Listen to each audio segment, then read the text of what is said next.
Hard about streaming. You never know if it's going to work or not.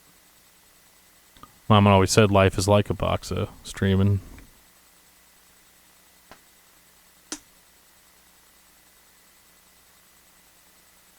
Hello. Yeah, hi.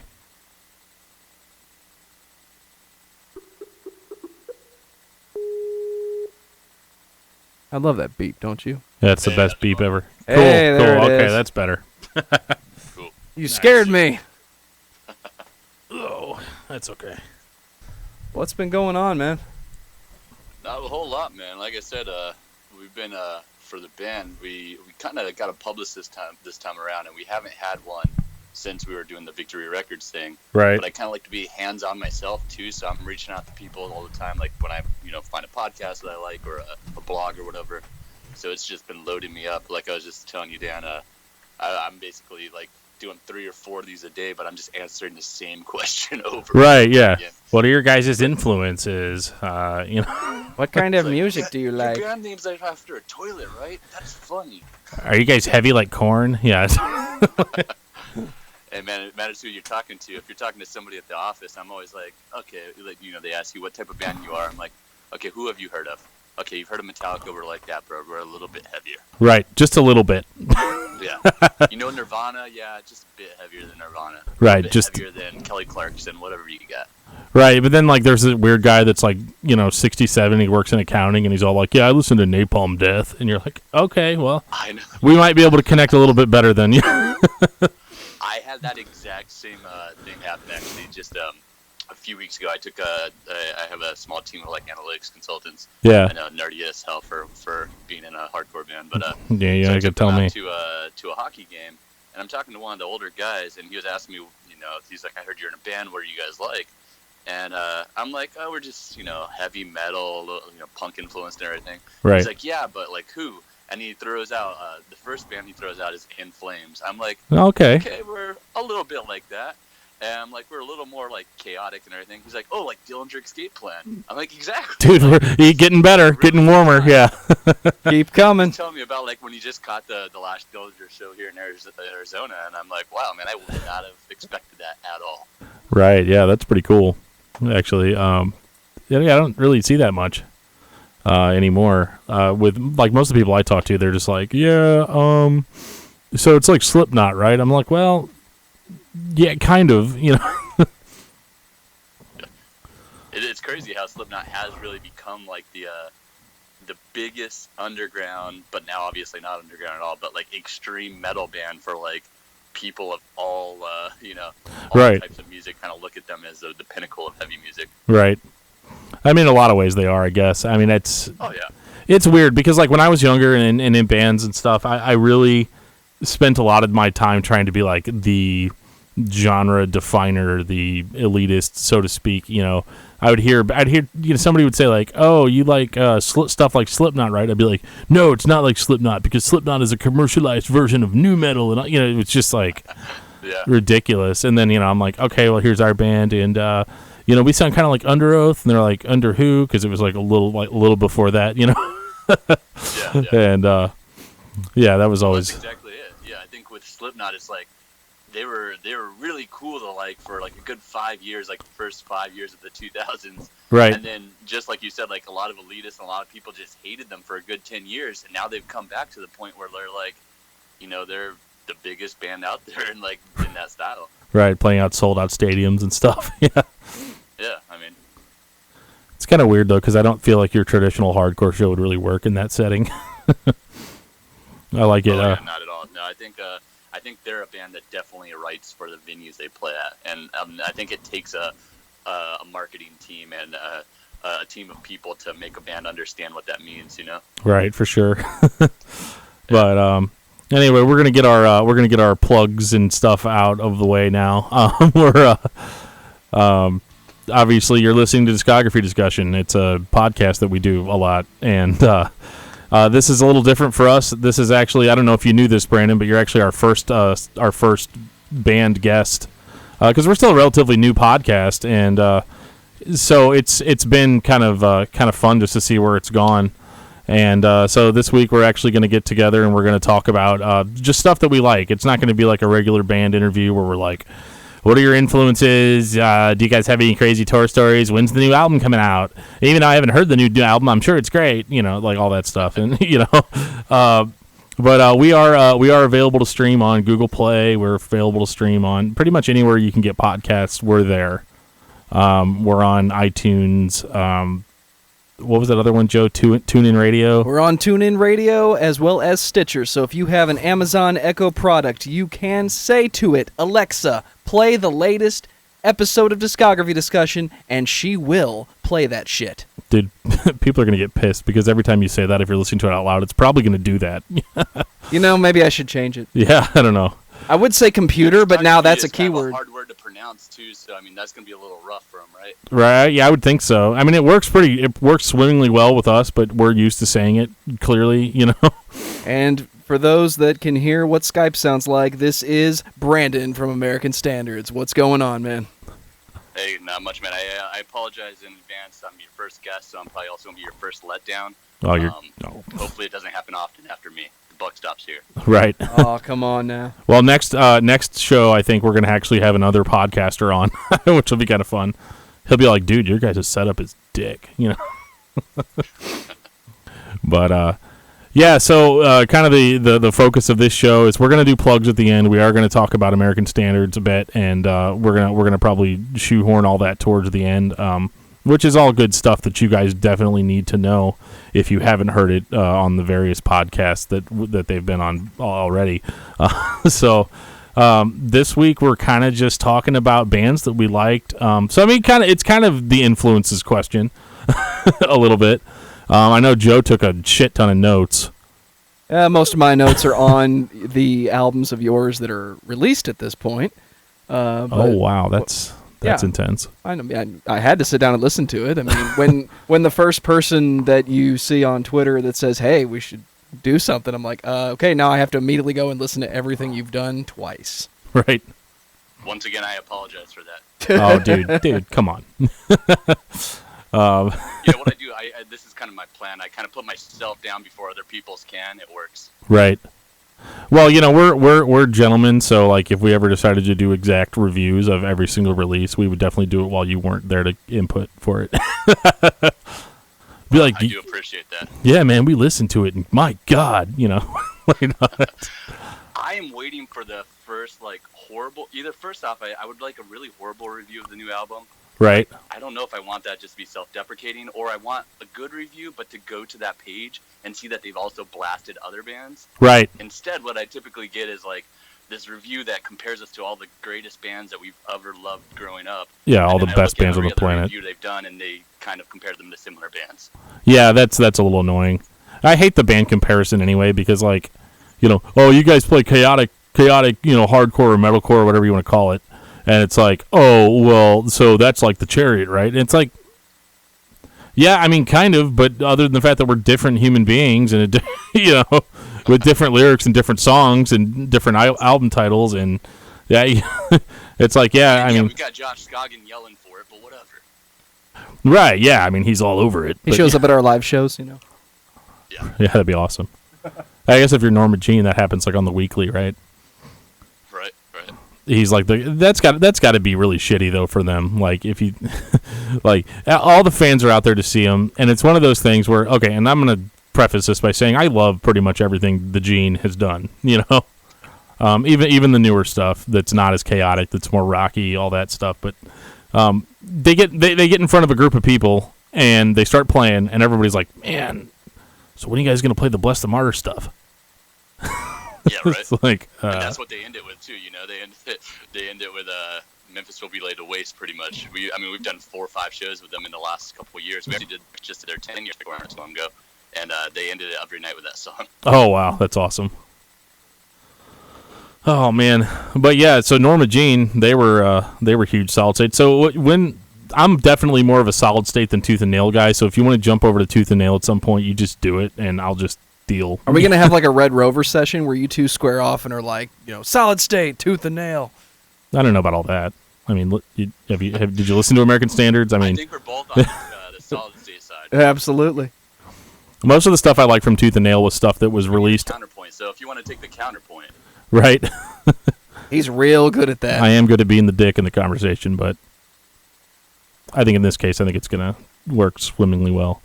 But I'll just kind of start off giving a little bit of a history of like Tooth and Nail Solid State. For me was my first release it was actually on Tooth and Nail, believe it or not, was Bow by Focused, which is like really going back. And it's so old that the Tooth and Nail logo doesn't even look right on the album. Like they didn't have their official logo yet, so like it just said like in just big plain letters on the back of the CD, Tooth and Nail, and then they just put this huge rectangular box around it. But is that right around the start of it, like 1994 or 5, somewhere around there? Somewhere like there, yeah. I actually think that one might have been 93. And if you've listened to this podcast, you'll know that I never actually checked the dates or prep myself up for these at all. So I could be dead wrong about that, but yeah, it was around that era. And that was shocked me. You say this stuff with so much confidence, man. As I'm binging like some of the podcasts today and yesterday, yeah, I'm like, wow, you guys know everything. But I think you just say it really confidently, so no one questions it, right? Right. Well, yeah, I'm a technician where I work, and so you have to say everything like you've been working there for 30 years, you know. So I kind of. You've been doing that your whole life, as long as I've known you. Shut up, Joe. Hey, what can I say? But yeah, so that was me. It definitely was like focused and strong arm and focal point and stuff. And that was whenever I really wasn't on the chaotic metalcore train yet. So I didn't even I don't even think I was fully prepared for what was to come. How far? No, on my side, I think I probably didn't get into it a little bit later than you. I mean, it's I know you guys had your own episode on Zayo, but I think it probably wasn't until around Splinter Shards, around like, was it 96, 97, that I really started getting into it. Yeah. And I worked my way back, and I listened to some stuff from Tooth and Nail, like Frodus and MXPX. Oh, Frodus. Yeah, exactly. I love those guys. Not a lot of people really talk about how influential they were in that kind of scene. Oh yeah, they were huge, and it was weird that they were signed to Tooth and Nail, right? Because they were like the Christian label at that time, and Frodus definitely was not that.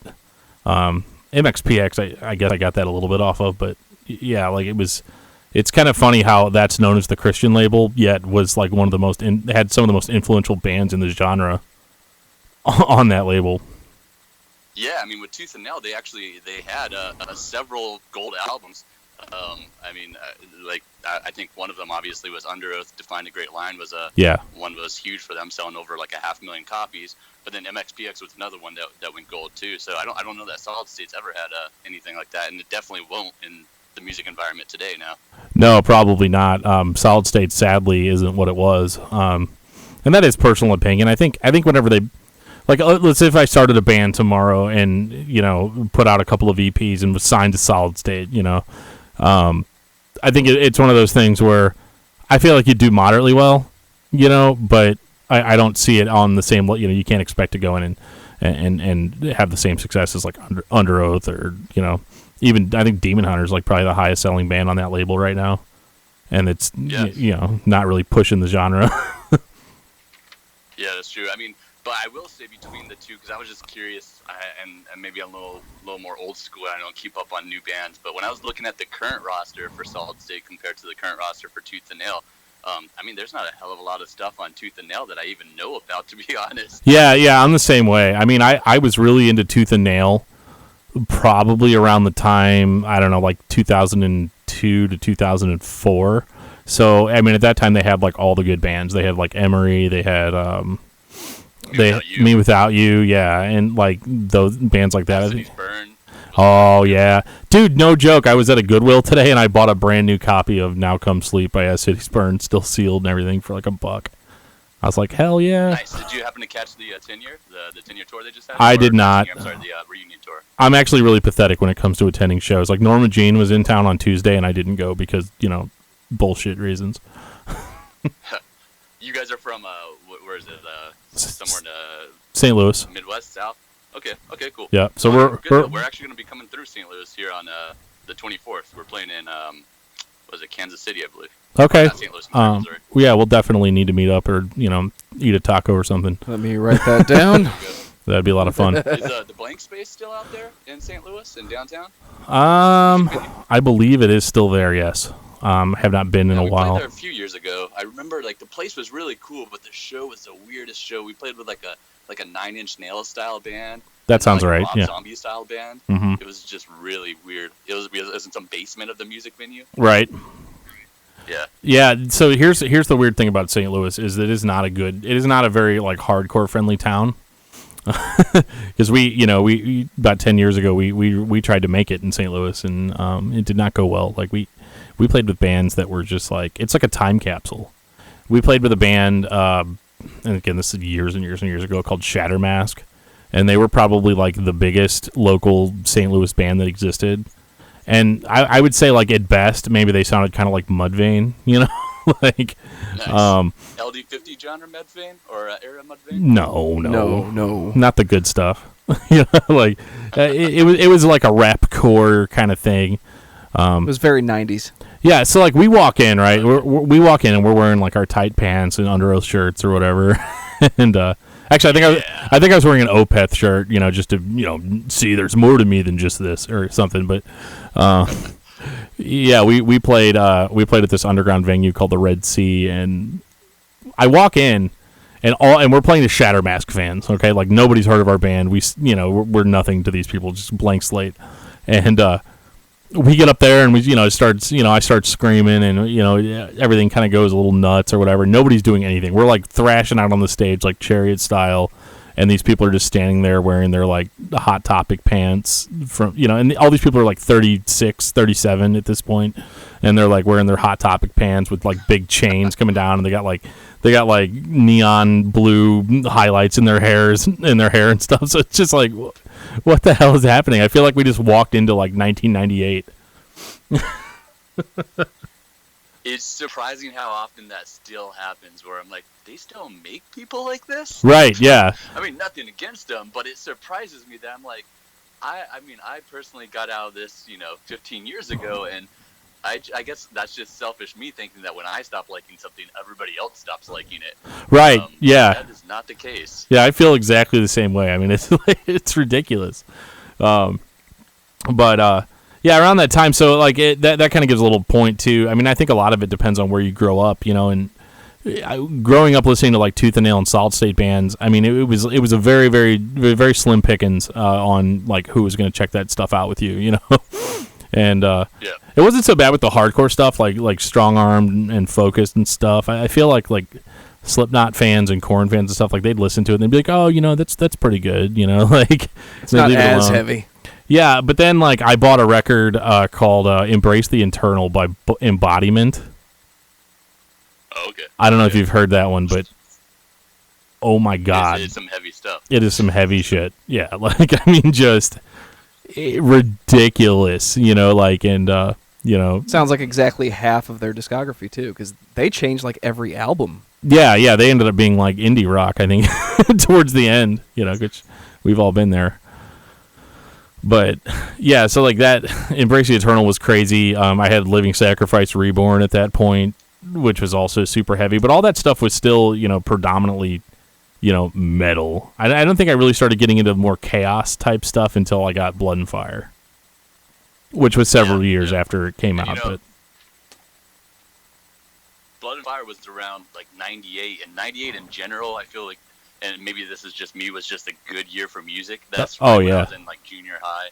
So it's like that transformative time where like you stop listening to what your parents and your older brother like kind of show you, and you start finding your own music. Right. So you've got Zayo, like Where Blood and Fire Bring Rest. That's the same year that Refused, The Shape of Punk to Come. Oh my God, yeah, that's a great record. Yeah, and both in the same year, like two insanely phenomenal albums for their respective genres. And both at the time that I'm finding my own music, so it was just a good year for music. Yeah, for sure. 98 was great. Blood and Fire. It's so funny too, because on the Zayo DVD, Jesse Smith says like, I don't care what scene kid is watching this, watching this DVD, he's like, you can't tell me, and I'm paraphrasing heavily here. He's like, you can't tell me that, you'd heard anything like Blood and Fire before it came out. It's a little cocky cocky, but I like it. I mean, Yeah. I appreciate that. It's weird too because the first time I watched that Zayo DVD, I thought, man, Jesse Smith is such a dick. Like, he's such a jerk. I hate his guts. Blah blah blah blah blah blah blah. And this is like 10, 12 years ago, something like that, when that DVD came out. But it's funny because you listen to the content of what he says, and most of it is like dead on. Like, you can tell he's been in the industry for a long time. He's super jaded. He doesn't come across as nice or anything, but everything that he says is matter of fact. Yeah, it's very dead on. It causes average people to be like, oh, well, he should be nicer, and but like I watch it now and I just get a huge chuckle out of it, because I'm like, yeah, he's right. But yeah. No, I agree. So going back to the two labels themselves, you said you're very strongly in the solid state camp. Is that the same for you, Joe? Or do you have I a was preference never between the as two? strong into it as Dan was because I like to think that I'm the person that got Dan into metal because before that it was grunge and punk. And when I was hanging out playing guitar, practicing Metallica songs and things like that, Dan just out of nowhere discovers this band called Zayo. Prior to that, Tooth and Nail for us was essentially like all Project 86. Yeah. I remember Heaviest that, yeah. thing we'd ever heard, even though it wasn't the heaviest thing. But then out of nowhere, he pops up with Zayo, and then Dan was in a different world for like 5 years until Zayo finally like sunk into my brain and I got it. And I think I talked about it on the podcast. Like I saw that DVD and it humanized them, and then I'm the guy that's trying to catch up with all these really good heavy bands that Dan has known about for years. And Okay. a lot of Me Without You, a lot of stuff like American Standards, Old, Norma Jean, Chariot. I think actually when I first listened to your album Still Life, my notes were Sneaky Little Zayo Much and Norma Jean and the Chariot at the same time, and it was Nice, I'll take it. And I think my most random comment was I was at work and the 4 words that came out of my mouth were Paradigm, Alt, Shift, Delete, Me Without You. I have no idea what I meant when I said it, but that's kind of where I'm catching up. Dan's always been ahead in the Tooth and Nail solid state extreme department. Well, you've pegged us absolutely to a T with that. I think for me, I think much like you guys, I was kind of really into bands like Pantera because my older brother, I have a brother that's 9 years older than me, so he got me into these really heavy bands like Pantera, but also listened to stuff like Beastie Boys and stuff like that. Sure. Right. But when I first came across Zayo, I was like, holy shit, this is something completely different, and that's why, like, at that time I had no insight into labels or really even cared about record labels, And when I got into Zayo, I'm like, I have to find more like this. So that's when I started digging into the other bands that kind of sounded like that. And I started finding out that, wow, there's a lot of great stuff from Solid State. Tooth and Nail, which I didn't even know actually until today, to be really honest, actually was before Solid State. I think because I thought Solid State was better, I thought Solid State owned Tooth and Nail as a subsidiary. Right, it's the exact opposite, yeah. How many times have I heard you correct people on that, Dan? It's like, hey, Tooth and Nail's like this. Like, no, it's not. Come on, man, I'm not that big of a jerk. Well, I'm glad I did my research before this then, because you would have corrected me. I'd have been like, oh my god, man, why don't you just go back to the drawing board? Yeah. It's almost like if you think like Dr. Pibb owns Dr. Pepper because you like Dr. Pibb more. That's not the case. Right, yeah. It's like, no, I don't know about that. I agree though. Like to me, Solid State's the big label, and then like Tooth and Nail's like what I check out if I'm like bored on listening to Solid State stuff. Although if you look at the album sales, it would say completely different, right? Absolutely, yeah. I mean, look at bands like Amberlin that came out of Tooth and Nail. They're huge. Yeah, exactly. Like and Underoath, and the band that I'm a little the weirdest about as far as like Tooth and Nail Solid State is He Is Legend, in that like I fucking love their stuff. And I can't figure out why they're not bigger. Yeah. And their new album that just came out too, I feel like it started to walk the line of like some of these could probably be like radio, like hard rock radio hits. Right. And some of this stuff also has like a more mature vibe that's maybe a little too chill or mellow for the radio. Sure. And then they still have a little bit of edge to it. So it's like the best of all those worlds. But in all honesty, this is my opinion of that, and also of a lot of bands, is like if you're not doing something shocking that's really grabbing the teenage demographic, so like grabbing the new people, just like Zayo grabbed us, right?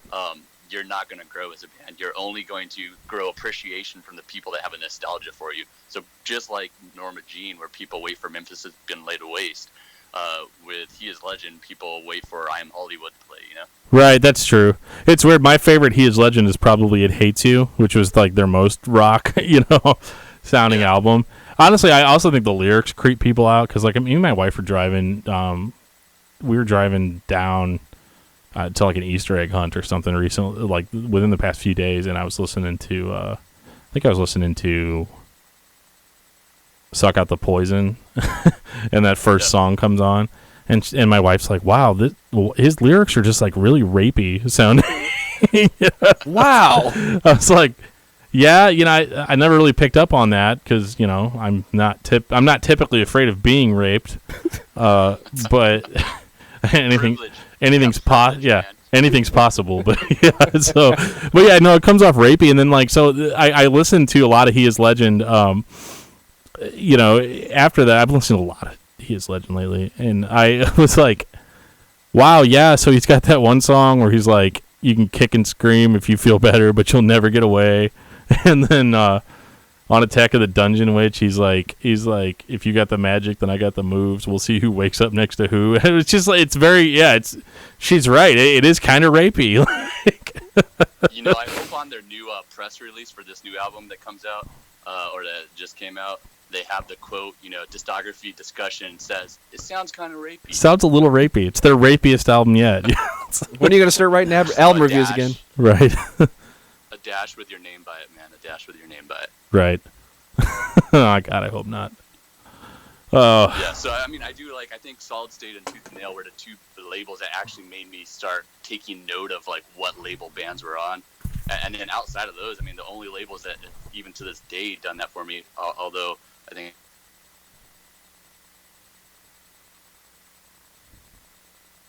Two. You just cut out. Go ahead and say that again. Just exact same. Oh, sorry. Yeah, I was just saying. So outside of Solid State and Tooth and Nail, those were the only labels that really got me into looking at what bands were on the label and taking notice of that. And then outside of that, I just saw Trust Kill and Ferret Records were the only two other big ones that I really got into. A big chunk of the bands on the label. Oh yeah. Ferret was notorious for that. Notorious with me, and even Victory. I don't, there were a lot of bands on Victory that I liked that were more of the punk hardcore style. Trust Kill was just great because it had Poison the Well. Oh my God. Hope's Fall. Oh, Hope's Fall. Sorry, I get a little. Hope's Fall days, Yeah, right. Exactly. We're doing Hope's Fall next week if you want to come back. Yeah, absolutely. We are doing that. Dude, fucking Hope's Fall. Sorry, I can't. We'll save it. But another band that had rapey lyrics that was on Trust Kill is Fight Paris. Did you ever Fight Paris? Yeah. And it's weird because I never thought to look at bands in that regard until just the other day. I was like, what bands sound rapier than other bands? Like Glassjaw. Glassjaw sounds very rapey. I thought Glassjaw was the only one that sounded rapey.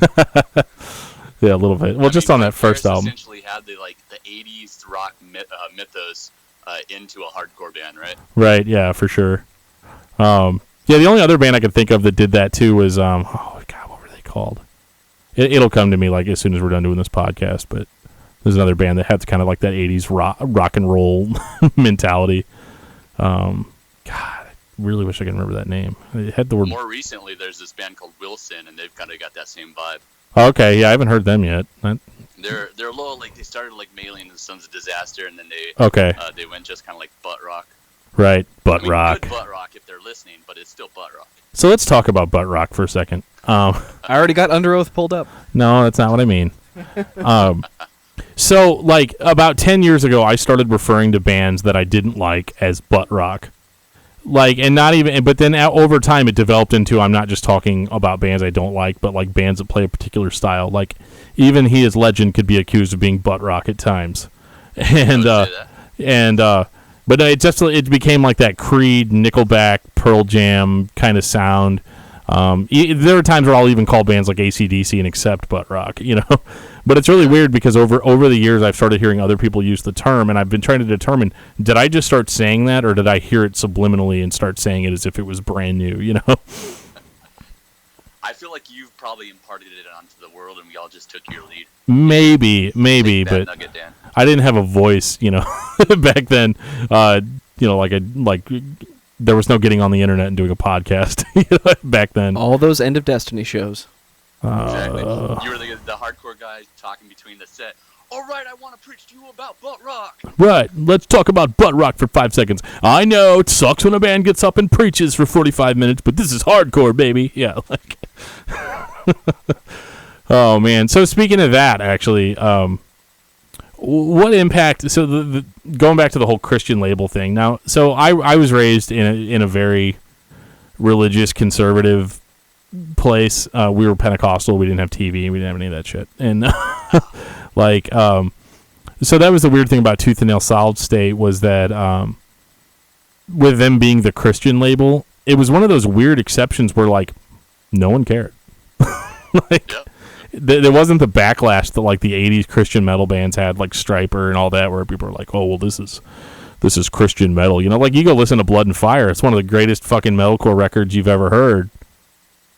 But the lyrics are very religious, you know, like it's, and, you know, even Splinter Shards, you know, which is to me like a perfect example of old school hardcore, very religious lyrics. And it, in my mind, it's almost like, the preaching is almost a part of it, even with the bands that weren't Christian, like, you know, like bands like Earth Crisis and stuff. We're talking about veganism and, you know, everybody's still straight edge as all hell, you know. Yeah, no, I've got to imagine, I mean, in part that's likely because, like, 80% of people probably don't even care to look and read the lyrics, you know? Sure. And you've got a band like Zayo, and if you're not really listening through over and over again, you might not be picking up on those undertones. Right. But coming from maybe a completely different background than you, I did when I was younger. I actually went to church with some friends and neighbors and things like that. My family was not religious by any means. I even got to the point where we used to do this like Bible quizzing and stuff. Oh yeah. As I went into like a teenager, I kind of decided to fall out of that. I think my kind of philosophy on all is I always want to know about something before I decide if I like it, don't like it, believe in it, or otherwise. Well, that's smart. I mean, yeah. You know. So I'm not a religious guy by any means, but I love so many Tooth and Nail bands and Solid State bands, and I think it never sounded super preachy. It never sounded like they were trying to convert you or like come into their way of thinking. It just that completely went over my head, and I just said, this is insane music, you know. So I never felt like they were pushing that on me. Granted, I don't know if between songs they're talking about that, and I know some of the bands actually do, but at least I never had that vibe. So I guess one question I would ask you is, do you think that some of these bands on these labels, that their goal of it is to, say, convert people or bringing people into their way of thinking, and do you think if that's the case that it is effective for anybody, you know? Not really, because I have been the lead singer of a Christian hardcore band before, so I have a very interesting perspective on that.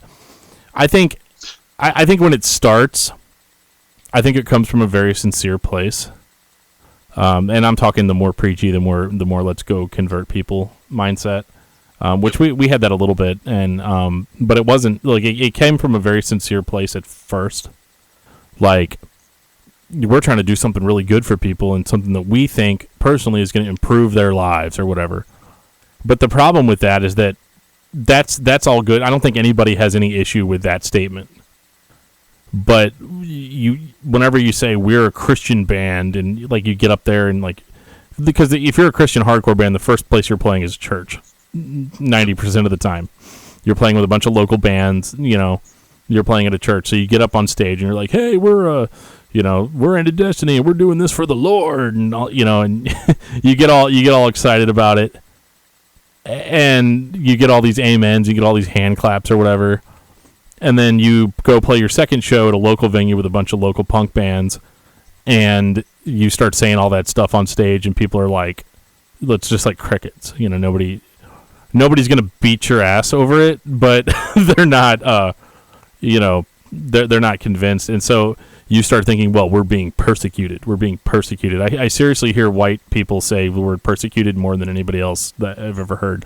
And it comes from that whole like, well, they didn't like our band, so we're being persecuted. So I think certain bands establish an attitude at that point and kind of move forward in the whole, we're going to be super evangelical. And that's where you get bands like Sleeping Giant and For Today and that are just very over-the-top evangelical bands.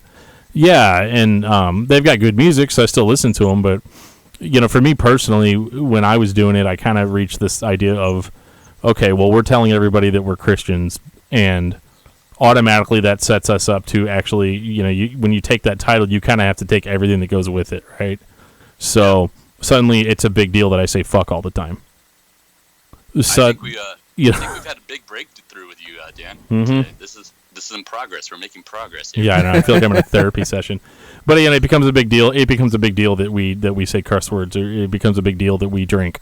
And it was all stuff that was like kind of not that big a deal before, but for some reason when you get up on a stage, everybody's kind of looking at you like you're like a pastor. Yeah, like you're a pastor of a church or something. You definitely end up in this situation where you are, it's polar. There is no middle ground. You're either preaching to the choir at that point, or nobody cares. Yeah, it becomes politics, right? It's religion, politics. Right. All Yep. This. I mean, the same bands that are now kind of doing that, rally against Trump or rally against, the other side. I think they have that same pull or that same visceral reaction. And I almost wonder, especially for the Christian metalcore scene, if it did convert anybody. I feel like it may have converted as many people as it possibly turned off, if not more, because you've got people that maybe were on the fence and then they listen to these bands and they see that they're a positive influence and they hear the things they're saying. And if they do decide to go that route, you might also have people that are firmly in the church. They listen to a band like Zayo and then they say, wow, this is awesome. And then they start going into bands like Carcass, which are very secular. Right. And then they start saying, wow, there's some really cool stuff out there. There's also drugs and sex and alcohol and all this other great stuff. Sure, yeah, I could quote unquote lead them down the wrong road, but I think all that is silly. I think from a personal perspective, and we really don't like to talk about religion on this show too much, but it's worth mentioning because we do cover Christian bands and stuff like that at times. And I think it's just one of those things where, in my personal opinion, is I just don't feel like music is a valid tool for like real ministry. Like the idea of like the snake oil salesman that pulls into your town and converts half the town to his way of thinking, and then he just leaves. Yep. And then over time, the town just kind of returns to normal, like the way that it was before. You might have a few fringe fanatics that still stick with it, but for the most part, as far as like a Christianity perspective goes, it's like, if you really want to minister to people and you really want to make a positive change in people's lives, then you go out, you clothe the homeless, you feed people that don't have help, you give people money that don't have money, you establish friendships with people that feel like they have no one to talk to, and to me, that's first of all, that's basic human being stuff. Anyway, like regardless of religion, Yeah, I agree. I think the basic human being stuff is what you can impart on people and aspire for them to follow that, and not necessarily follow the title that you placed above it. Right. I mean, if you hang out with somebody for a long time and they're like, you know what, I'm going to give this Jesus thing a shot, then great, you did your job or whatever. But like beyond that, I think you get to take home with you the idea that I made a positive change in this person's life, instead of it being like, okay, I'm in a Christian hardcore band and we travel all around the United States and we play a show and we do an altar call at all of our shows, and now we converted all these people or whatever, but then we leave, and these fans, they have no real personal connection with the band members, Yeah. So it's really just kind of a farce in that regard, and that's really all I'm going to say about it, without like pissing off anybody that Every listener that right now is tuning out. Oh my God! No, I agree. I mean, I would say like, and maybe this is a weird connection, but I almost say in the sense of like country music fans have this kind of really devoted, or country music bands, I guess, have this really devoted fan base and people that like kind of live that whole lifestyle when they go to these festivals and shows.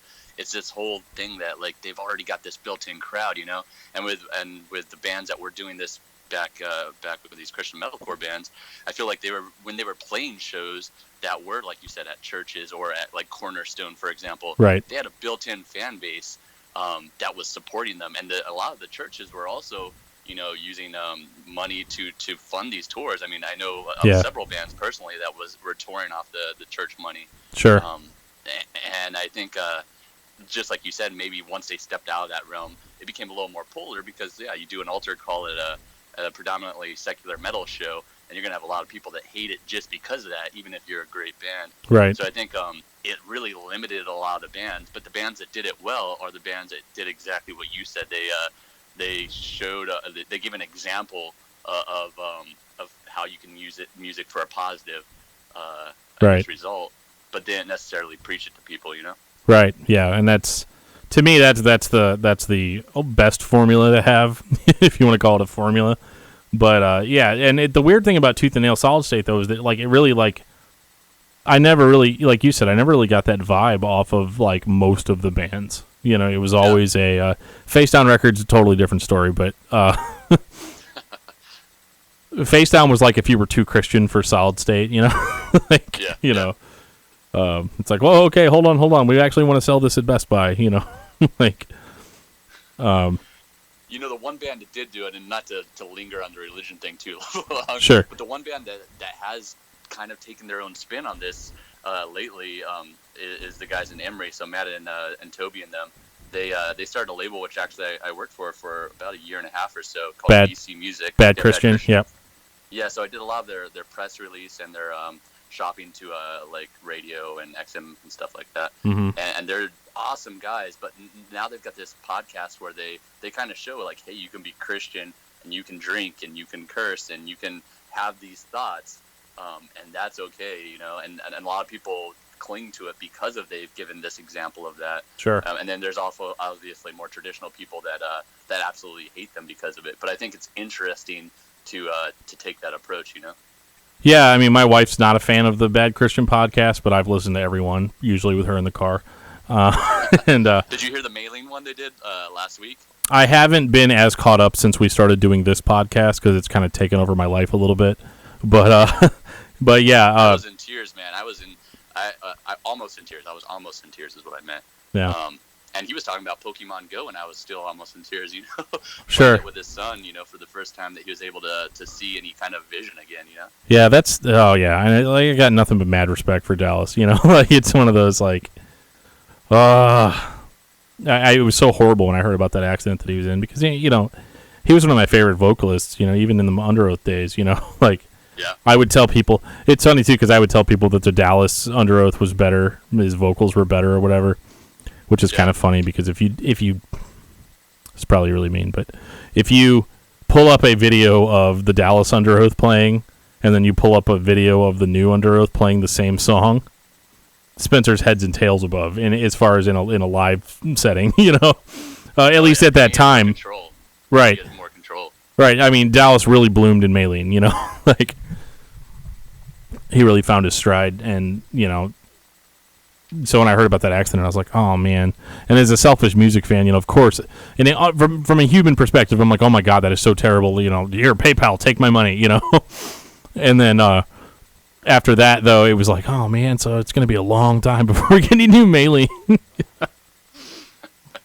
And, I mean, based on that interview, I don't know if it's even coming. Not to give you a spoiler alert, but... not anytime soon, I'm sure, yeah. Yeah, it seems... I mean, I hope he does to pull through to a point where he can do that again. But, he talks about a lot of problems, with his throat and just talking in day-to-day, And he's basically cooped up in his parents' room, he says, he just stays there in the dark all day, and you might not even see a person for an entire day. Oh my goodness, that's torture. Yeah, so it's. Well, I guess we get away from the downer stuff, right? So, right, sure, yeah. So, what labels did you not like? What labels did I not like? No. Who on the Tooth and Nail or Solid State labels did you not care for? Ooh, this is rough. You're talking to a fanboy here, so yeah, he's gonna have to dig deep. Full fanboy. Okay, so this is. Fan of POD? Was that a big one for you?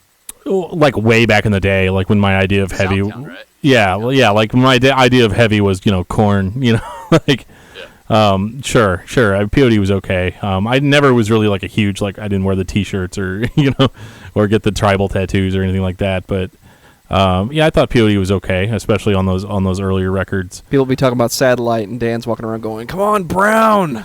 Right? Yeah. Yeah. So I mean, POD, and I guess one of the weird. This is one of my most controversial opinions. I don't really like August Burns Red that much. You know what? I would not disagree with you. I enjoy their music to a certain extent, but I've kind of I nerd out over these podcasts, so I listen to a lot of podcasts, and you've got yourself a new weekly listener with me, really, just because I drive all day. I drive and I fly a lot. Appreciate that. Yeah, that's awesome. But with August Burns Red, I've heard him on several interviews, and he's so off-putting in the way that he talks about the meanings behind the songs, and even how he approaches religion. That I'm just like, I can get past this, but for them I just can't. It just sounds a little, I don't know if insincere is the right word, but exactly. It sounds like like you said, the snake oil salesman that's selling you a product, right, and hoping you bite. Well, and that's what we get with August Burns Red every single album. I mean, so when the first album came out, Thrill Seeker, I thought that was pretty good. It was cool. It was kind of had that As I Lay Dying-ish sound to it, except it didn't make me want to kill my wife when I listened to it. And I don't know, like August Burns Red has so they put out Thrill Seeker, and that was okay, and then they put out Messengers, which I thought was also kind of okay, and then literally every single album they put out since then, which is like 150 albums, they're just like, it's just like the same shit, different name, and like it never grew on me, and I never really thought they were doing anything interesting, and of course I just stopped following the band after that. I was like, I just don't really care. I hear you. I mean, if they're listening right now, or the label's listening, we're completely down for the tour still, so you can still hit us up. Yeah, let's trying to make friends with you, Dan, here, and Joe as well. So there you go. Yeah, I'll show up and sell merch for that tour. Yeah. The other one that I never really got into a whole lot either was Oh Sleeper on Solid State. Oh Sleeper, yeah. Yeah, I say that like not only from the music standpoint, although like I have heard stuff that I like that sounds very much more like Underoath. Yeah. But also, they did a reunion recently, which we kind of got thrown on the reunion last second, and they did it as I want to say a 3-piece. So it was a guitarist, a singer, and a drummer, and the drummer was playing sideways, so you could kind of see everything. Okay. But we get there for sound check, and they were so triggered up that they had a patch of bass in, so there wasn't obviously any live bassist. Right. They had a track for keyboards. They had a track for the second guitars, which was doing all the solo work, or the more lead type stuff, I guess. Damn. And then even the drums being sideways, like you can see when they're going into double bass, he was playing like halftime of the stuff and letting the track pick up the other beat. Wow. And it sounded fantastic because it sounded just like the album. Sure. But it looked really awkward having 3 guys up there, but obviously hearing like 8 or 9 parts. Right. Yeah, it's a little weird. Don't get me wrong, so many bands do that now, but it felt really weird, and it was awkward because people started leaving throughout the set, some before they even played, but definitely a lot as they were playing, and I just couldn't get into it.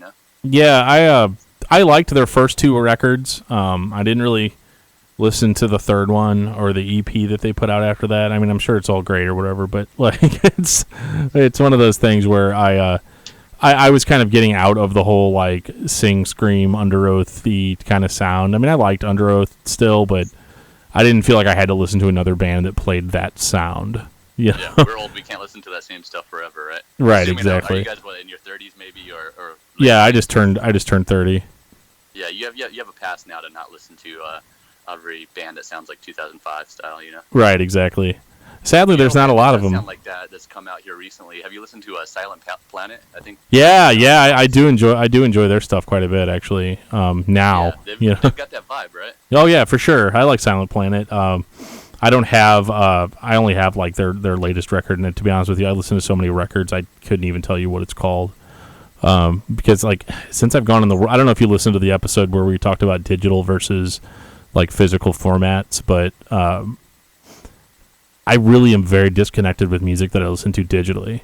and I never remember album names. Like I'll literally just be like, cue up latest release by, and just kind of go from there. Byproduct of not going to Tower Records like Friday or Tuesday that music comes out, right? And spending $20 on an album. Now you can download it in 2 seconds or listen to it on Spotify. And when you're listening to it on Spotify, it's on shuffle half the time. And you don't even know what the song is or what album it's from to begin with. Well, yeah, like when you guys, and I'm not gonna lie, we weren't, I had never listened to American Standards before this podcast, and say it ain't so.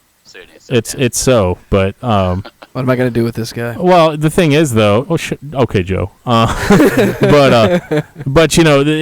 in that case, it was great because I was, Joe's like, "Hey, we just got a tweet," and I was like, "Oh, okay, from who?" We're sitting in the movie theater getting ready to watch Power Rangers. Yeah. Nice. Yeah, and so he shows me this tweet or whatever. I was like, "Okay, great." So, but that's the beauty of digital music is I was able to become familiar within a day or two. On the ride home. Yeah, so that made it kind of special too because it's fresh in my mind, which we don't typically get. We don't really get that too much. Hopefully, you somewhat liked Power Rangers, so it's kind of like you've got this positive tie to it as well. I did like Power Rangers. All right, I was in Charlotte last week. And it was night. I was by myself. I was trying to kill some time, so I'm like, I'm gonna go check out the new Power Rangers. So sure. I go to this new theater that's one of those fancy ones with the recliner chairs where you got to pay $15 for a ticket. Don't tell me you fell asleep. No. Okay. So I walk up there. I pay my $15 for one, into his 30s man. Sure. and then I notice, hey, this place actually has a bar at the movie theater. So now I grab hell yeah. beer. I walk into Power Rangers, and I'm just sitting in like an empty theater by myself on a recliner, drinking a beer, watching Power Rangers. That's the dream, though, right? It was enjoyable. Yeah. It was enjoyable. I didn't get a tweet from a random band asking me to be on the podcast. Right. It was still enjoyable. That's cool. Yeah. We were just surprised, too, because, I'm not going to lie to you. Like, up to that point, we were kind of like, does anybody even give a shit? Is anybody even listening to the podcast? And we see the downloads. We check. I check all the time, like religiously, and the downloads are there, but we never get comments. We never get anything. And it's. Did I pull you guys off the cliff? Yeah, I hope so. Off that ledge? I hope so. Right. Yeah, for sure. Everybody's been really cool, but yeah, it's one of those things where we were just super pumped. We were super pumped to do it. But what I was gonna say is, when I heard the band, it was really one of those like, I'm going to listen to this to make sure I give a damn, like beforehand, fair. And, but I liked it because it's right up my alley, so it worked out. Which is funny because people that listen to this podcast, one of the early comments that I did get is people thought that we were just basically going to be talking about like thrash metal, like the whole time. And, I was like, yeah, we kind of came out of the gate. We did Metallica, then we did Mortification, and we did, and then we did Slayer and all that. And, it was like boom, boom, boom, thrash band. It was really just we're trying to get all the big bands out of the way first, like, yeah. But anyway, this podcast shouldn't be about the podcast. So very meta. I like this meta podcast. Right. I will say real quickly on that on the social media stuff. If you see us, we've got tons of followers on social media, but mainly because we've been hustling just as hard as we are today for the past 6 years. Right. But just like you guys, we're not getting this overflow of likes and comments and all this other stuff. We do okay, but for our size, or at least the appearance of our size, we don't. And that's all because the social media algorithms, it's right. It's not in your favor unless you want to pump money into it. So if we've got 60, 70,000 people on Facebook, we're playing a show in New York and we post it, it gets shown to 1% of our following, and those people might be on the West Coast. Right. So it's here in St. Louis, yeah. Yeah. Yeah, so it's one of those scary things about social media. Like promotion is so hard. I remember 10 years ago with our old band, we were trying to promote, and it was like MySpace, right? It was MySpace. Absolutely. Yeah, and actually, our the guy that owned our label that we were on was like very vehement. Yeah, he was very vehement about MySpace. Like, you need to buy a MySpace robot that just adds friends. Yeah, like. Oh, okay. And we were like, isn't that kind of weird? Like, what, and they're like, he's like, no, this is what it has to do or whatever. Turned out that dude years later, like, he disappeared. He like didn't even have a business license or anything. we were just hoping we would get on Solid State or something, like we just, just Did didn't. it make you like a really sick layout for your MySpace though? Because if so, it was all worth it. It was pretty cool. I'll have to log into Wayback Machine and see if I can pull the old End of Destiny MySpace page. But yeah. So I mean, kind of back to those labels though. It's kind of weird how those labels have gotten huge. Like they were like, I would have said in like 2006, 2007 that Solid State was like the biggest label as far as those kind of bands went, which the truth is it was probably Victory, Yeah. But as far as like my perspective was, I felt like that was like the biggest label. It was the ideal label to be on. But you've got the interesting perspective in that you've actually toured with those bands. A lot of them. I mean, we were lucky, like we could open for one of those bands when they came to town, but like it wasn't, we weren't like touring machines or anything. So, is that just kind of a facade, like thinking Solid State is the shit, or is it like where the band's always like typically happy? I mean, you don't have to say like I talked to X band on this day and they said this, but Yeah. No, I do. I mean, I will say, I probably also have a very skewed perception of it too, because at the time that I really got into it, it had such a like mythos to it that I was just starstruck from the idea of these bands, when I first started playing music. So because of that, I think I still hold on to that. Like when I look back, like of that being this awesome nostalgic time that had no like negativity to it at all. Sure. Since then, we've definitely played with a lot of bands. I mean, like Solid State bands we've done with Emery. We played multiple shows with His Legend, like No Sleeper. We've got that Zayo show coming up. Mm-hmm. Even like As Cities Burn. Hell, like when we first played with As Cities Burn, I think it was before their second album came out. Okay. They were blowing up pretty big. They were kind of like, I think, hyping them up to be the next Underoath. Sure. And we did like several shows with those guys. And funny like side story, they built this basically little toy or thing that you'd all hold on to this handle and it'd be plugged into this battery. Yeah. And this light would blink, and then if you're the last person to press the button when the light stopped blinking, you'd get shocked. Oh, nice. Like, I've seen these before at like novelty shops, but this thing was on like steroids. Like it would shock the hell out of you, and they brought that to every damn show, and so we'd be out behind the venue playing that little thing with them. That's awesome. But, so I've got really fond memories of it, but also like now it seems like, since I've personally been playing in bands for about 15 or 16 years, and we've kind of lucked out as all these 10-year anniversaries of tours start coming through, and we get lucky enough to play some of them. Sure. That talking to some of these guys, and like you said, maybe I don't want to put any of them on blast or anything. Sure. I've definitely heard I've heard a few things. I've heard one, the whole idea that they started as a very Christian band, and now they feel like they can't get themselves out of that, or can't say openly that they're not about that anymore. Sure. That's kind of what's built their image. Yeah.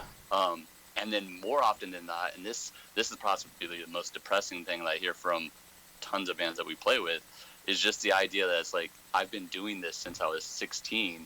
I don't know what else to do, and I'm in my mid-30s or sometimes in my 40s, Right. So it's like, I don't want to do this, but I just don't know what else I can do. Right. I was like, I'm trapped in it. Yeah. Yeah. So like people feel like, well, either I play in the band and I have to play these songs that maybe I wrote 15 years ago because that's all people care about. Right.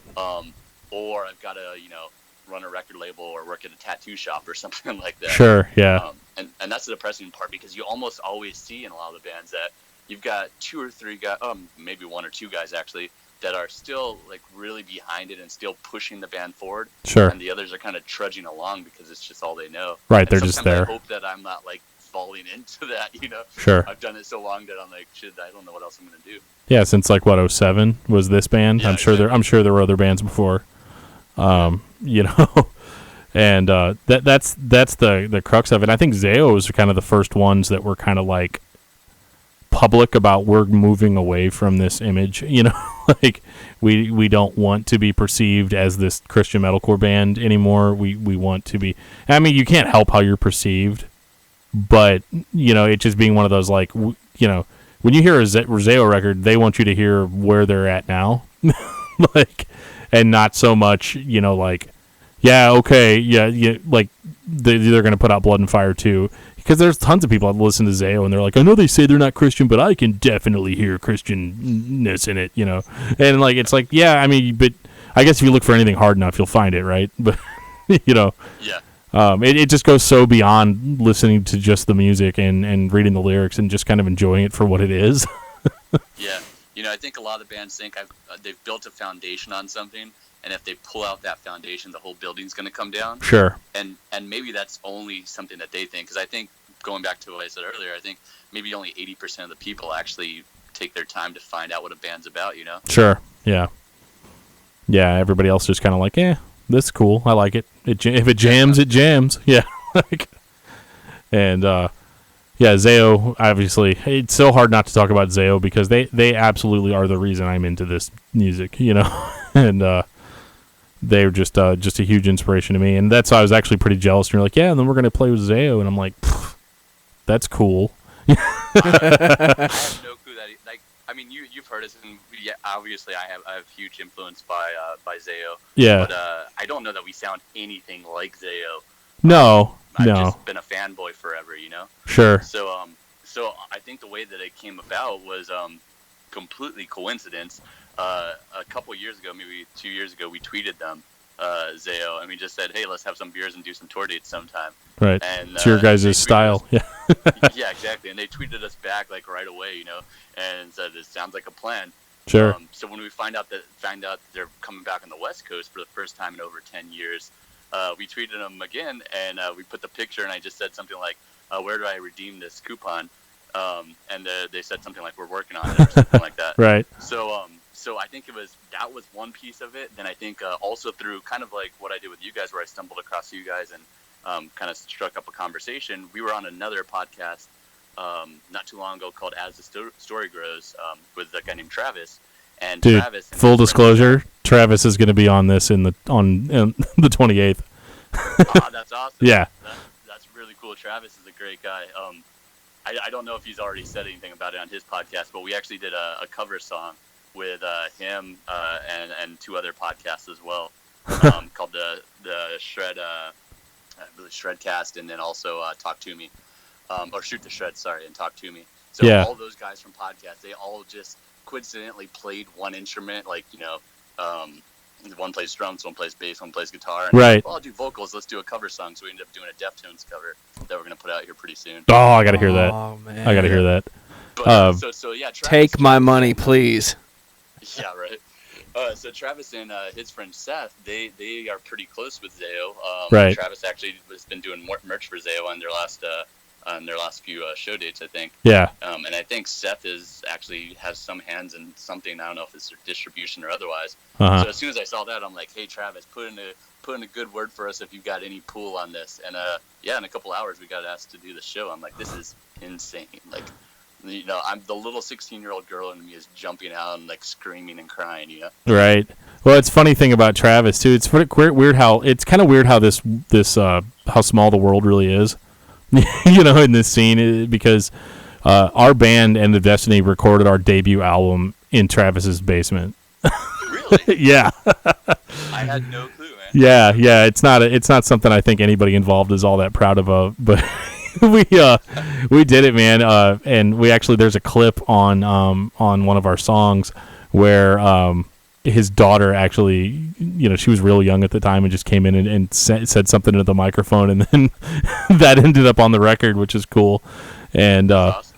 Yeah. So I mean, the whole thing was cool, and it's weird because I hadn't actually talked to Travis in years, since then, and that's actually was my biggest influence for starting this podcast, was listening to As the Story Grows and being like, you know, why am I not doing that? You know, instead of just like sitting there being bitter that I can't get a band off the ground, or you know, that nobody ever wants to show up, or whatever, or that I'm fat and I don't want to do it because I'm lazy. Yeah. It's mostly just being fat and lazy, but beyond that, you know, it was crazy because I sent Travis this message and I was like, hey bro, do you remember me? I was blah blah blah blah blah blah, and he's like, oh yeah, dude, yeah, and then like a few months later, it's like, yeah, now I got my own podcast, and I want you to be on it. Right, yeah, just being real nonchalant about it, but yeah, no, he's down. The beauty of his podcast, and then also from what I've heard of your podcast now is not that like, hey, how'd you get your band name and who have you played with and stuff. It sounds like a conversation. Right. It's something I rather listen to than someone talk at me the whole time, you know? Sure, yeah. I mean, it's I hate listening to podcasts where it's like that. It's always like, what are your top 5 albums for, you know?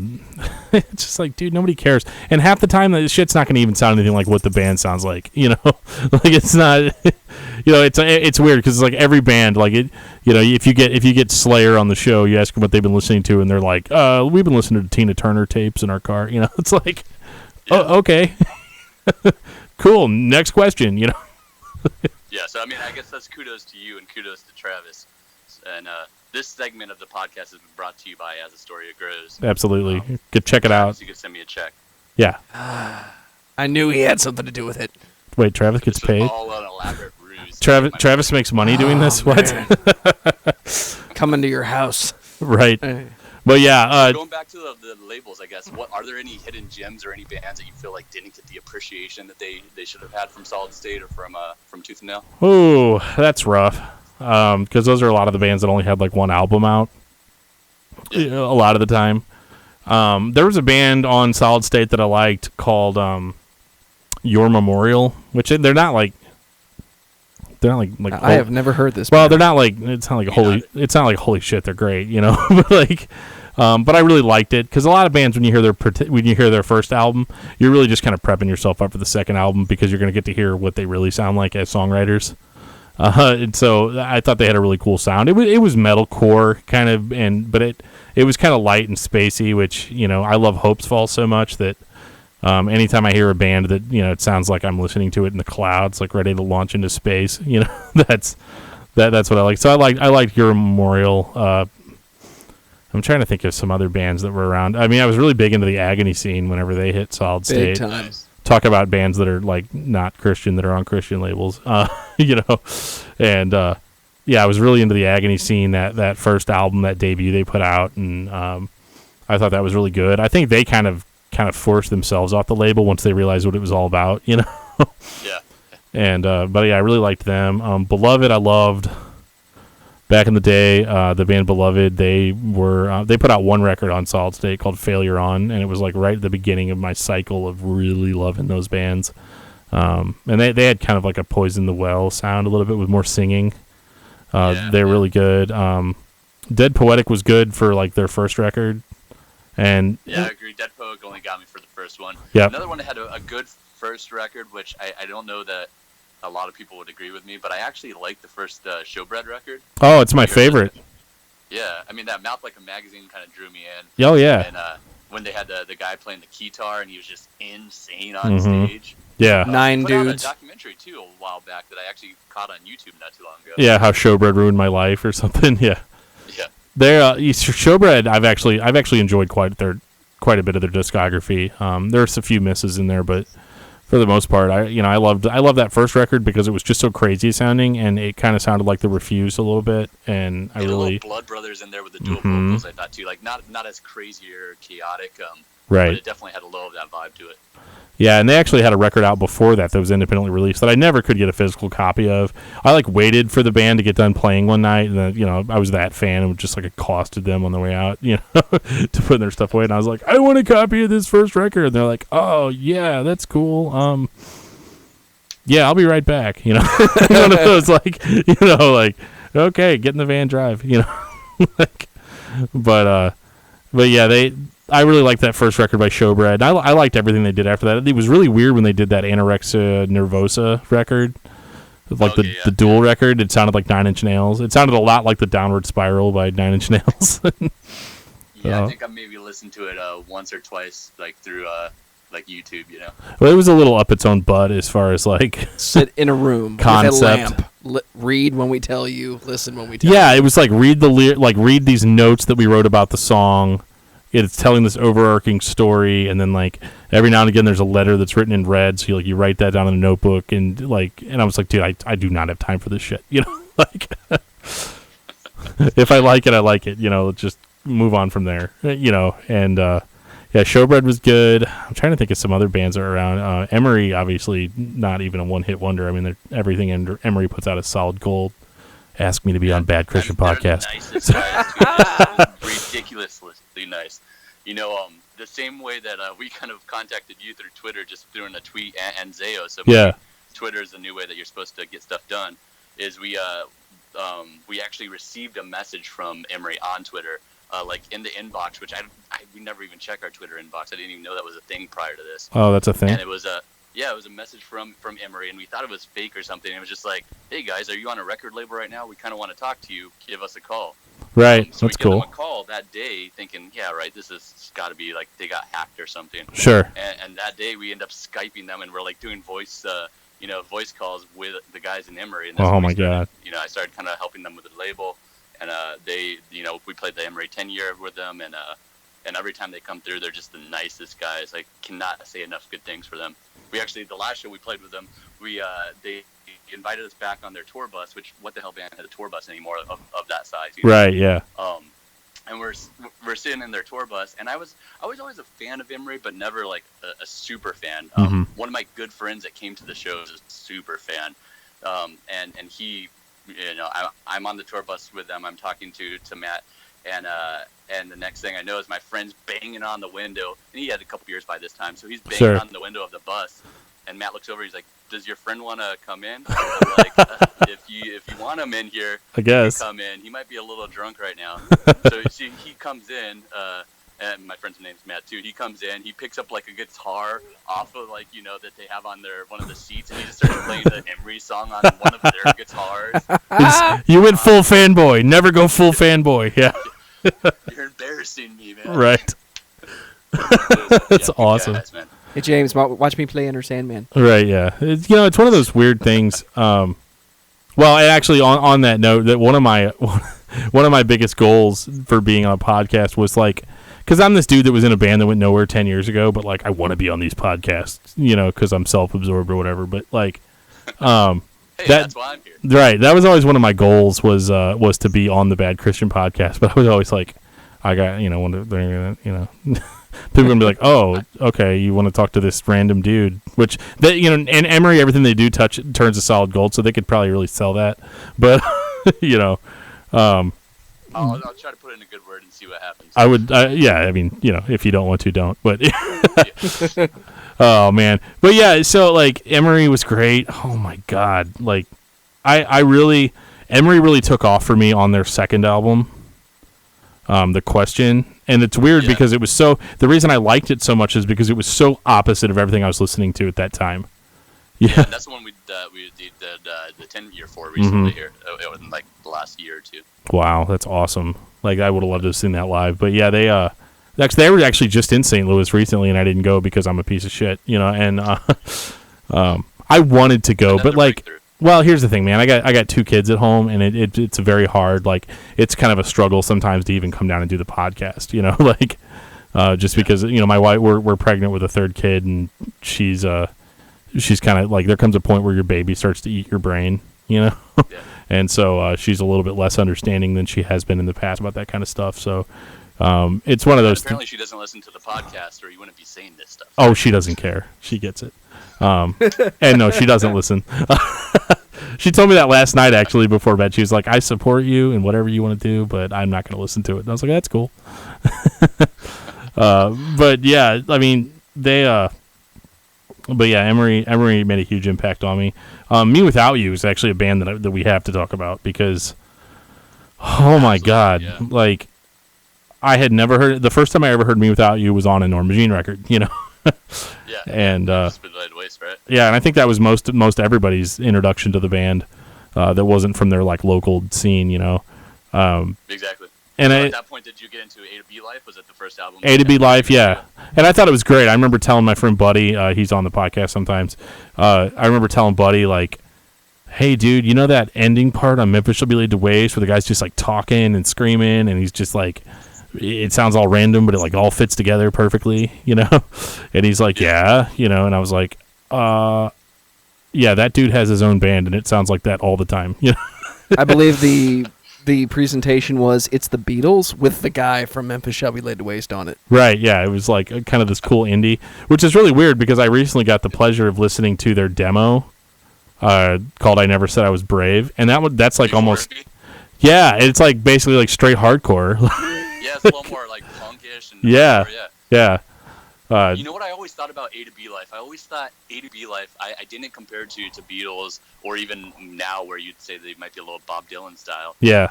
I almost compared it to being new metal guitars with like spoken word / shouty vocals, you know? Almost like a guy that's reciting poetry, like a beat poet on top of a little bit of new metal type guitars and drums. Like just really simple riffs, but really good structures. Right. Kind of like, you know, just something you hadn't heard before. It's a band that, like, unless Aaron started that band, or didn't start, I'm sorry, unless Aaron started that band, I can't imagine him going to try out for a band and the rest of the guys being like, yeah, this is exactly the vocalist that we're looking for. Right. Absolutely. Well, that's how you get "I Never Said I Was Brave." You know, he eased him into it a little bit.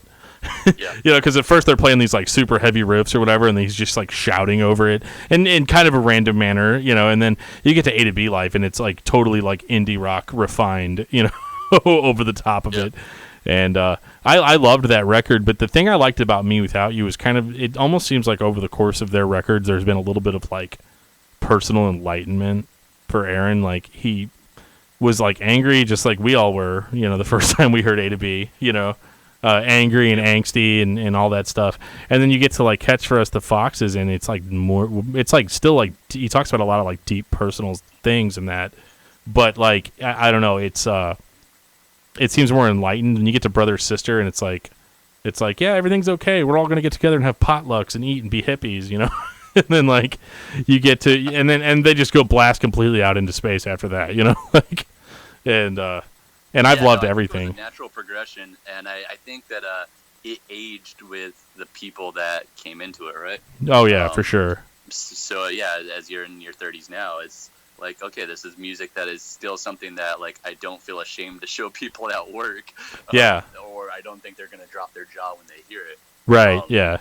I mean, yeah, you're right. When it goes back to like A to B Life, when you listen to "Gentleman," which is one of my favorite songs of all time. When everything stops and he just says, "And you better be alone," you've got shivers, you know. Yeah. Oh God. So damn creepy. Right. A little rapey. Yeah. And we're back to rapey. Back to rapey. Right. The theme of it, if you have titles for this, the title for this is "It's a Little Rapey." Right. That's definitely going to be a hashtag for sure. Hashtag kind of rapey. You know. But yeah. So was your favorite album? I mean, I feel like I almost always assume everybody's favorite album is "Catch for Us the Foxes," but that's not the case for me. Yeah. What was your favorite album? My favorite album by "Me Without You" is actually one of the newer ones. It's 10 Stories. Okay, that's really respectful. I mean, for me, I think I have to get in. Like, I've listened to all the newer stuff, but I've only given it one or two spins. Mm-hmm. I kind of feel like A to B Life has a nostalgia good for me. Sure. Just in the same way that like with Norma Jean, like with Bless the Martyr has the nostalgia good, but I know that some of their later albums might be more musically inclined or sound, you know. But I think as they progressed and they went to "Catch for Us the Foxes," I think that to me that was just a step to get to where they are today. Sure. And the best step for me was "Brother Sister." I think "Brother Sister" had the perfect like meld of everything that they had over the years. In my eyes, I jump back and forth between "Catch for Us the Foxes" and "Brother Sister," just because. Yeah. When I say "Catch for Us the Foxes" is my favorite, it's because it's got January 1979. But then that little part of my brain that remembers the first time I heard "Yellow Spider," then that shifts to, okay, "Brother Sister" is my favorite. And January 1979, actually, when we first started American Standards, we used to cover a few songs, and that was one of the songs, just because that's something that we all really nerded out over. We did a cover of that, and we did a cover of "Rather Be Dead" by Refused. Oh, nice. Refused started playing again, and you can't really play, a song from a band that's still playing that song. Yeah, it's kind of weird. Yeah. Yeah. We unless they're like a classic band from like the 80s or something, you know. But yeah, unless it's Poison, right? You can do Poison covers and the Zeppelin covers, maybe. Well, we've beat around the bush long enough. Let's talk about Norma Jean. Excuse me while I queue up Polar Similar. Oh my goodness. I feel like you guys know something about Norma Jean that I don't, or maybe I just read into it wrong, because as I listened to one of your episodes, unless it's just the fact that you guys are huge fans of it, I remember you guys both made like the simultaneous comment, like, let's not even talk about Norma Jean, or something. Like it was lost on me, but I want to know what's that story. Well, we want to talk about. We're all big fans of Norma Jean, like huge. Like I mean, fanboys. Like we think the Annie Mother's good. You know, like it's one of those like, it's one of those things with Norma Jean where I have obviously loved them since I heard their first note. And they've the first diminished chord. Yes, the first scratch chord. Yeah, an avalanche in D minor. No, but like, you know, obviously, Bless the Martyr, Kiss the Child had the same impact on me that Blood and Fire did a few years earlier, because it was literally the most insane thing I'd ever heard. Now, granted, there were other things out at that. It wasn't like Blood and Fire in the sense that like what we got with Bless the Martyr, Kiss the Child was kind of the craziest thing we'd heard in Christian metalcore. Not counting Training for Utopia. Good callback. I love Training too. Oh yeah. Honestly, they had the real chaos, you know. but with Norma Botch is another great one. Botch, yeah. Well, you know, if you listen to "Oh God, the Aftermath" by Norma Jean, you've heard Botch. It's like almost the same thing, even though I'm gonna go ahead and say it's a tribute because I'm a fanboy. I'm not gonna say it's a ripoff, especially because you know. Corey has pretty much said that he like wrote a lot of the songs on that record, so I'm not going to say anything about him. but Bless the Martyr, Kiss the Child. It was like, you know, it was your classic Norma Jean lineup, right?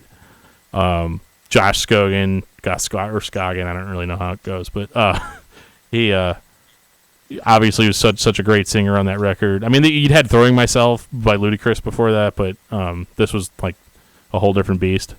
But so is Josh era Norma Jean the your pick or your Norma Jean of choice, or? Well, it's the Dark Horse Ensemble, right? It's like a Star Wars movie where, you know, a Star Wars movie with Luke, Han, and Leia is what you want, and so I feel like the Dark Horse Ensemble for Norma Jean includes Josh Scoggin, you know. Although weirdly enough, it also includes Corey, so my analogy doesn't really make a lot of sense, but because Corey said like he is Norma Jean, you know, as far as I'm concerned at this point. Yeah, I would agree. I mean, he's been in it the longest, right? Right. It's so funny too because people still call him the new singer. It's like, dude, he is the band. Like, you know, I think Josh has that power though. Like for some reason, and not to discount him because everything he's done has been fantastic, from going to the Chariot and even now 68. Oh yeah. But he has that power to just draw people into everything he does. You know. Right. Well, it's so funny too because everybody talks about how impressive his vocals were on "Bless the Martyr, Kiss the Child," but it's like, well, there's obviously distortion on it. One. It sounds a lot like whenever I used to practice in my garage with friends, and I would like run my mic through a distortion pedal, you know, just to make it sound more raw because I just couldn't do the vocals yet, you know. and as you watch him come in and fill in, especially in these Norma Jean shows, you can tell the difference between the two, and I don't feel like Josh has the same stamina that Corey has, you know. I think no. Josh hands the mic to the crowd more often than actually singing. Sure, yeah, I could see that. And yeah, he's fantastic at everything he does. And the biggest thing for Josh is, and I know we're talking about Norma Jean, but I think the biggest thing for Josh is he's just an amazing songwriter. He's not shredding, but he's writing interesting parts, right? That just haven't been done before. Right, and those lyrics, man, like the lyrics on "Bless the Martyr, Kiss the Child" are like so simple yet profound. You know, yep. like. And it was so funny too because I actually had to learn the lyrics to that record because they're printed in the book kinda like they're really hard to find, and so just years and dark lyrics or planet lyrics or whatever it is. Right, and I don't exactly, and I think I probably had a really abysmal internet connection at the time, so it wouldn't have been my first choice to go look at it. Yeah. Yeah, no, I'm on actually right now. I haven't been able to really Google anything because I'm still on dial-up, so. If you hear me yelling at my mom that I'm on the phone, that's probably why. Oh, yeah, that's cool. I'm on the phone, Mom, God. But, yeah, like, Norma Jean is just, I mean, for me and Joe and Buddy especially, we have another host named Josh, and Josh is more of our, Josh kind of keeps us in line as far as, like, he's more of your, like, mainstream, like your average metal fan, you know. He's grounded. Yeah, not saying that he's average, but, like, he's not like me where, like, I'll listen to something and be like, oh, my God, the vocals are horrible, but the rest of it's good. You know? Josh is more like Josh is more like okay, well, I'm not going to eat a chocolate cake mixed with shit, you know?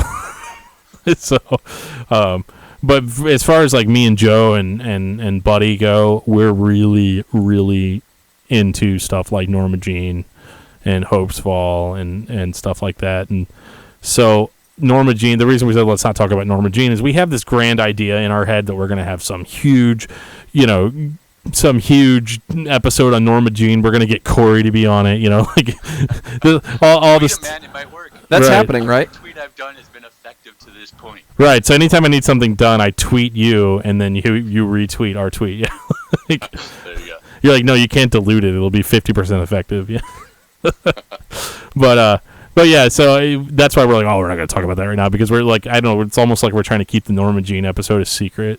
Like, my one Norma Jean story is well, one thing I will say is like we've played with Norma Jean so many times, but we haven't really hung out with them very much. Like, out of the 7 or 8 times that we've played with them in the last 4 or 5 years, we've only exchanged a few words. Right. When we played with 68, we hung out with them and talked to them every time. And right. Hell, when we played with Every Time I Die, like we were drinking before the show. They invited us back to the hotel after the show to drink. I believe that. Yeah. Wrestling with them. Right. But Norma Jean just hasn't the same thing. Sure. But my personal, I guess, introduction to Norma Jean, I think I've told this before, but I was literally, this is my band, and maybe I don't know when Norma Jean started, so I might be completely wrong here, but I think it was around like 2003ish when I was playing for another band, and I went into a print shop or printing flyers to promote a show. This other promoter just happened to be at the print shop, and she hands me a flyer and she says, "Hey, come check out this metalcore band or this hardcore band."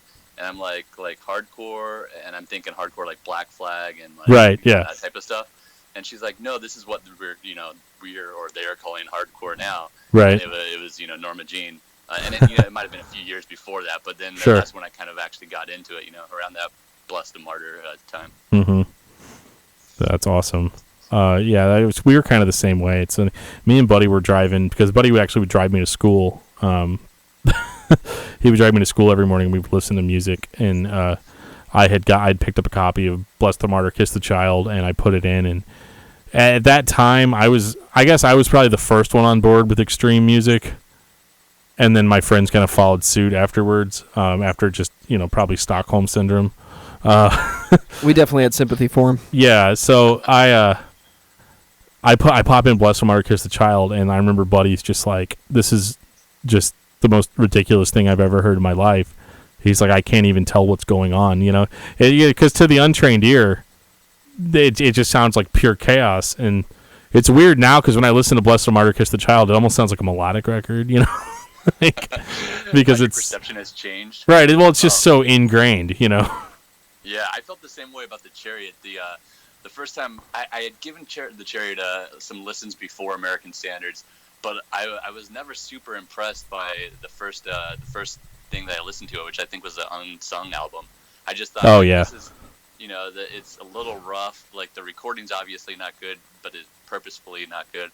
And I just couldn't get behind it. And then as I joined American Standards, all the guys were super into the Chariot. That's like their number one influence. And it wasn't until I think Long Live came out that I really got it, and I said, okay, this makes sense, and I kind of went back and started finding some appreciation for it, because just like you said, some of the early stuff, not only was it just insanely chaotic and not a lot of structure, but the recording itself was also a little harsh, Yeah, for sure. Yeah, I think it's like... Yeah, I mean, with the Chariot, it's weird because it's hard to talk about Norma Jean without talking about the Chariot. And Norma Jean, obviously, Josh leaves. He starts this band called the Chariots. The first one I heard by them was their debut album. I mean, I was waiting for it to come out, And it was called Everything is Alive, Everything's Breathing, Nothing is Dead, Nothing is Bleeding. And I remember listening to it thinking, like, well, first of all, this just sounds like Norma Jean. Like because for the most part, it really did. That first Chariot record really just sounds like it wants to be Bless the Martyr Part 2. The harsher vocals are there. There's not really anything close to what you would call a song structure. Do you think that was purposeful? Like he did that to draw everybody in so he could kind of get more creative on future things, or do you think it was just, completely. It's just the record he wanted to make. I think it was just guys that I think it was just a bunch of guys that were playing with Josh Scoggin and were huge fans and wanted to kind of live out. Well, no, just live out their Norma Jean fantasy on stage, Yeah. And I think that's what they did. I remember them getting a lot more creative on their Fiancé record, which just sounded like not so chaotic as far as like feedback goes, and because they really just let their equipment make a lot of the noise before that. Whereas I feel like on the Fiancé they started trying to write more like vicious, more chaotic songs. Yeah. And that sounded really cool, and I really enjoyed that quite a bit. And then you jump ship over to Norma Jean, and it's completely changed at this point. Like they put out "Oh God, the Aftermath," which I think was good enough to satiate fans of "Bless the Martyr, Kiss the Child." Yeah, and that was 06 or so. That one actually won a Grammy too. Yeah. I mean, it was nominated at least. I remember being huge because everybody's biggest fear was like, okay, Josh is gone, so what are the vocals going to sound like? And I think that this is maybe going to piss you guys off. I think I fell off pretty quickly after Bless the Martyr. Not for the fact that I listened to the stuff and I didn't like it. I just had found other stuff. Sure. And I didn't come back actually till recently over the last few years, and then start listening to all this stuff that had come out 10 years ago or 8 years ago, and realizing, wow, why did I not listen to this? Right. Our guitarist Corey, his favorite album is actually Anti-Mother. Okay. Which also might start a little bit of a ruckus. Not really. The Anti-Mother's rock solid. It just doesn't sound like a Norma Jean record. Yeah. I think it was when I first heard the new vocals. I think I was just on board with Josh, and then I heard the new ones, and I remember hearing the singing, and this is stupid of me thinking back, but at the time I remember thinking, this singing sounds a little nu metal-ish, and that's when it wasn't cool to like nu metal at that time. Right, yeah. In that type of band, so it was like, okay, I'm going to move to something else. Sure. But going back, I love it. And then Wrongdoers, I mean, when I heard Wrongdoers at first, I'm like, that's when I needed to go back and listen to all the stuff that I missed out on, because it was, Wrongdoers was like, wow, this is some of the best stuff that in my opinion, that they had done, that had the mix of the old, but also a lot of polish to it. Oh yeah, for sure. Actually, it's funny too, because some of their more chaotic songs now almost sound a little bit like Chariot songs, which I always thought was kind of funny. For whenever they decide that they're going to go back to heavy, like if they don't go back to Bless the Martyr, they go back to like mid Chariot career style songs. They could fill the space with the Chariot being gone now, maybe. Right. Yeah. So yeah, with Norma Jean, obviously at some point in the future we're going to have this amazing podcast on them that's going to change your life. Yeah. Hype. Yeah. Hype it up.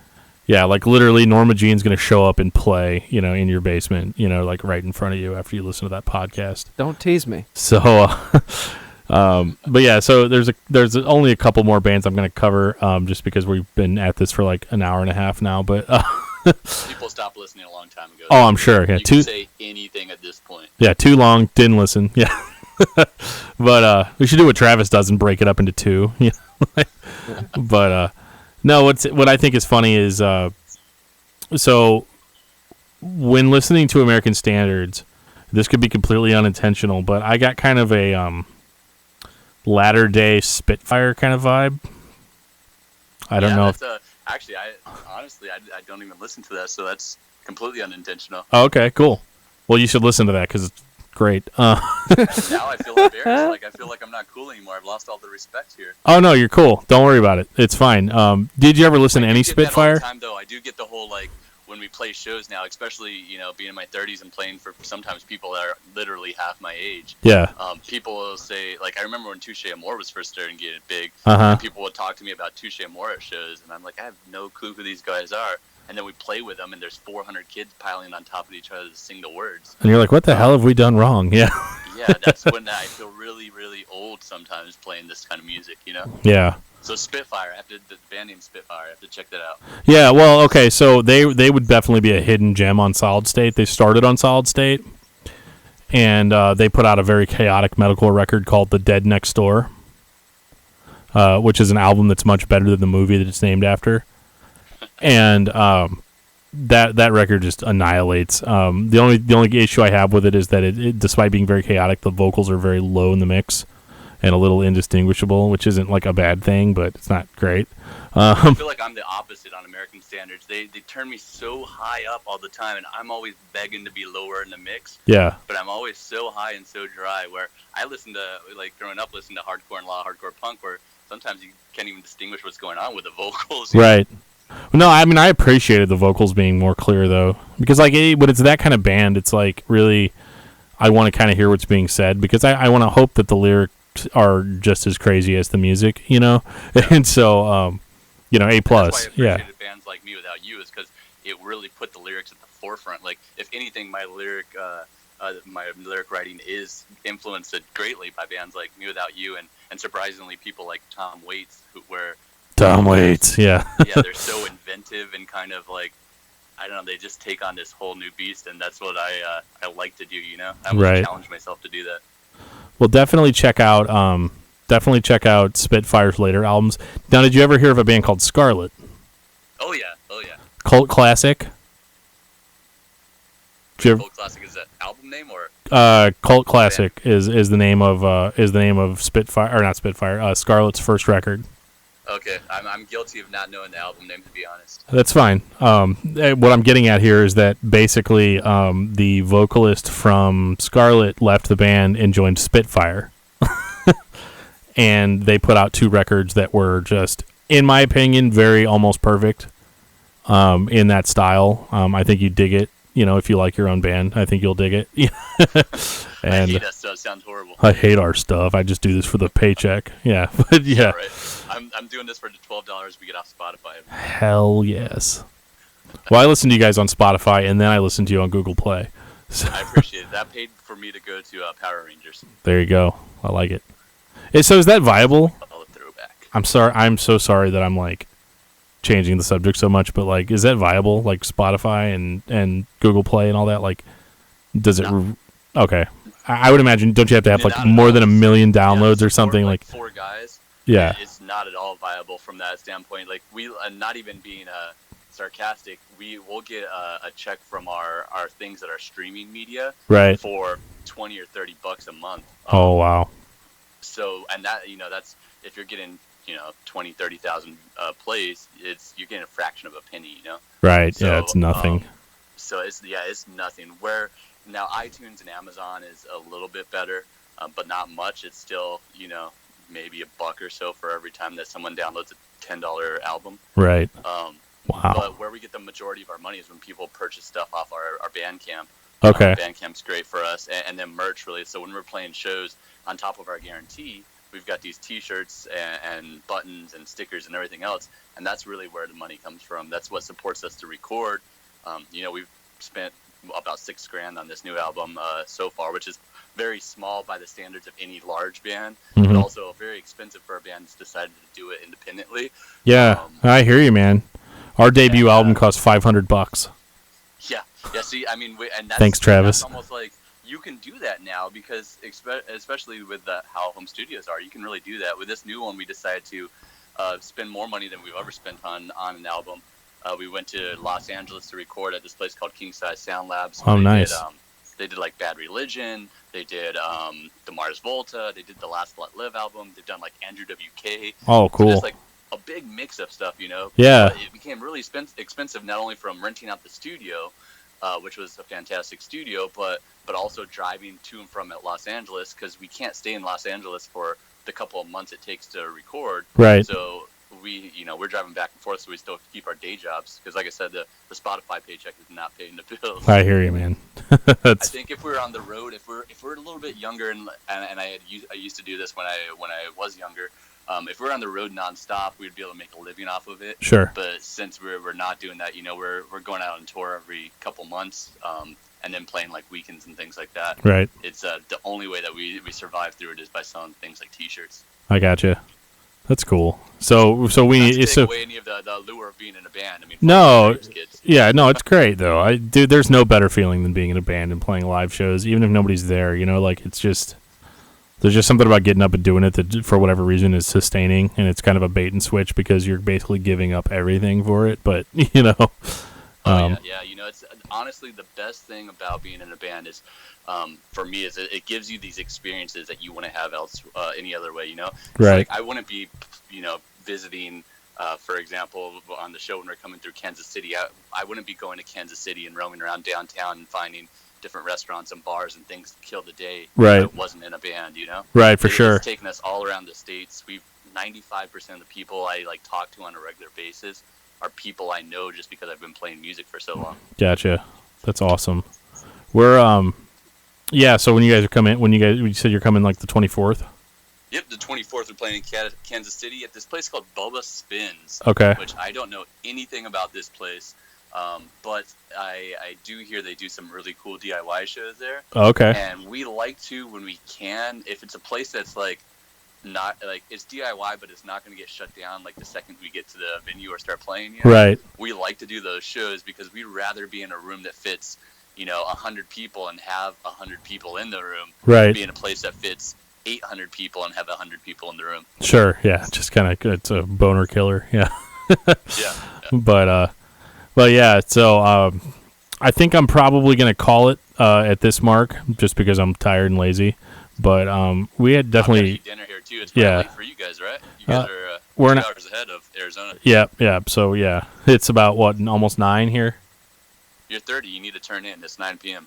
Yeah. What time is it, Joe? It's 9:15. Oh, okay, my bad. Not only are you 30, but you've got 2 kids and you're expecting another. You're a very tired man right now. Yes, I am, and I worked.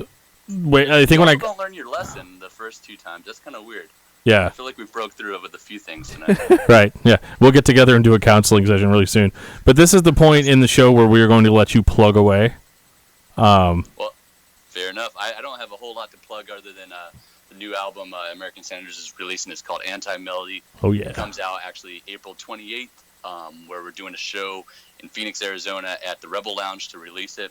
Nice. And after that, throughout May, we're going to be touring mainly through the Midwest. We start on the 18th, and then we tour through the Midwest out to Tennessee. We wrap back around. We ended in Las Vegas, I believe. Okay. It's 10 or 12 states in total, and all those dates are on our social media. So if you go to anything that you can possibly think of / American Standards, we're most likely on it. Sweet. Pornhub / American Standards. Exactly. Got we're on that as well. And in the comment section, we're like, hey, check out my band when you're done. Wash your hands first. Yeah. Yeah, exactly. And then we're also on all the, obviously, iTunes and Amazon and Spotify. That's where you can also pre-order the album. So if you pre-order the album, you'll get it the day it comes out. If you get a physical copy of it, you'll get it a week before it comes out, which is cool. Pretty soon here. So that's all great stuff. We've got new videos out. So we just put out a video for Writer's Block Party, our first single, which is a kind of fun video. We try to take away the tough guy attitude and just do something fun with our friends. And then we've got another video that we're actually premiering. If anybody's listening right now, or depending on when you post this on iTunes, it's going to be this Monday coming up. Revolver Magazine is actually premiering our next music video for a song called Carpe Diem Tomorrow. That's awesome. We'll try to post up some of those videos on our pages as well. Not that they get for anything on this, man. Yeah, definitely appreciate that. We're this was super exciting. I know we couldn't stay on topic or anything, but it was a lot of fun, and I'm hoping that we can kind of do stuff like this in the future. And what I'm going to tell anybody that's ever part of the podcast is the door is always open. So if you see that in 2 weeks we're going to talk about such and such band, hit us up. Are you talking to Corey directly right now? Yes. Norma Jean, or are you talking to me? I'm talking to you, but I'm also, He's always talking to Corey. Yeah, hey, Corey. Yeah, I'm always talking to Corey. I'm always talking to Emery, it's always happening. Always talking to Travis, Yeah, man, I would love that. I mean, maybe next time we come on and we talk about something like Ferret or something, and yeah, it'd be great. Try to keep you a little more on topic. I like to talk a lot and go in a different direction, especially when people aren't asking me how'd you get your band name stuff. Right. So I thoroughly enjoyed this. Yeah, we did as well. So definitely the door is always open, man, and we will we'll look forward to talking to you. I can't guarantee we'll make it on the 24th because we're in St. Louis, which is a little further away from Kansas City than is comfortable, but we'll anything can happen. So that's fair enough, and I'll let you know next time we're in your area. Maybe we'll be playing a basement with a 9 Inch Nails cover band. Sounds good to me, man. I'll be there. Hey, take it easy, guys. Yeah, you too. Have a good night. Bye. Bye. Shit, I was going to ask him to do a bookend for us.